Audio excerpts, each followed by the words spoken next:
But now when they have to pay more, they're up in arms about it.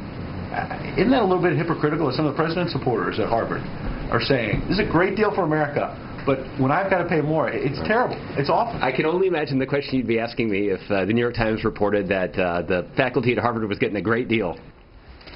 Well, apparently Ivy Leaguers are finding out that the health care law is, well, poison ivy. Turns out the very fixes backed by some Harvard professors are now ticking off fellow faculty members who now are stuck with paying for it. Small business owner David Houston says you really don't have to be a genius to see this one coming.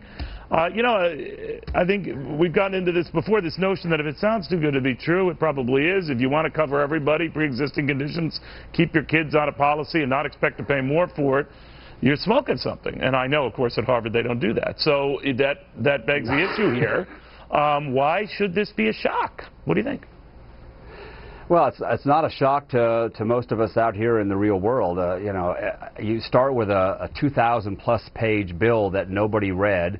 It's administered by the same government that can't balance its checkbook or find its emails. And, of course, it's going to be a disaster. It just seems like it was way too complicated. It's just too much.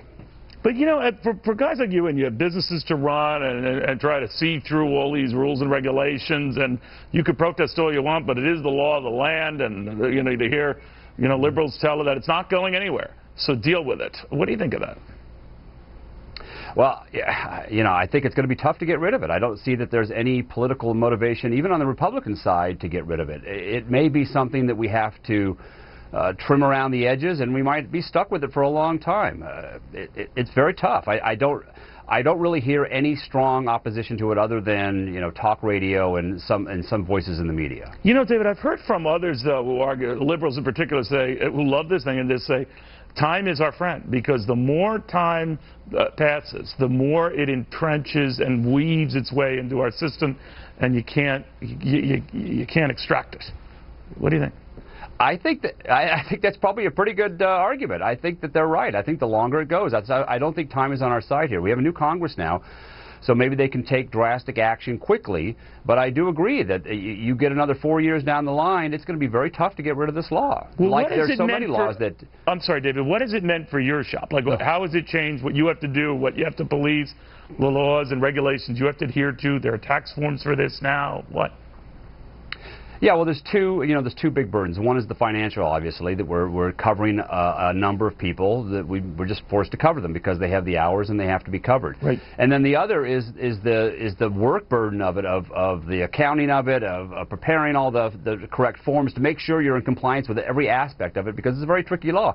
We have attorneys that we call regularly to ask them questions about this. Well, what do we do in this? And they'll say, well, right now, this is what we're thinking, although it could be different. In fact, sometimes they say the law says this, but it's been suspended for now. We don't know how long that suspension will last. It may change at a moment's notice. So it's the unpredictability and the workload of it are also a huge burden. All right. Now, of your business owners, so who better to talk to on this? The argument for this law has been that your expenses, your health care expenses, would have been going up a lot more without it. That is, eye-popping as they are, they would have been climbing a lot more rapidly without it. What do you say to that?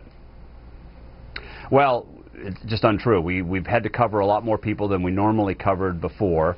And, I just think this is one of those things, the whole healthcare debate spins around the idea that healthcare is this unique part of the economy that can't be handled with the normal economic weights and balances. And it seems to me, there's things that are more important to us on a daily basis than healthcare, like food, and the market seems to take care of that very well. I think a market-based solution. I think there would be a good role for the government in making it comprehensible to the normal citizen, like they did with the nutritional labels, and they made everything very easy to understand. They could have done a little bit of that and a few mandates here and there, but it just didn't need to be 2,300 pages long and such a labyrinth. What do you think you are, David? A Harvard professor, for God's sake? All right. Very good points all. Very common sense points all. David, thank you very, very much. Thank you. All right. Well, that's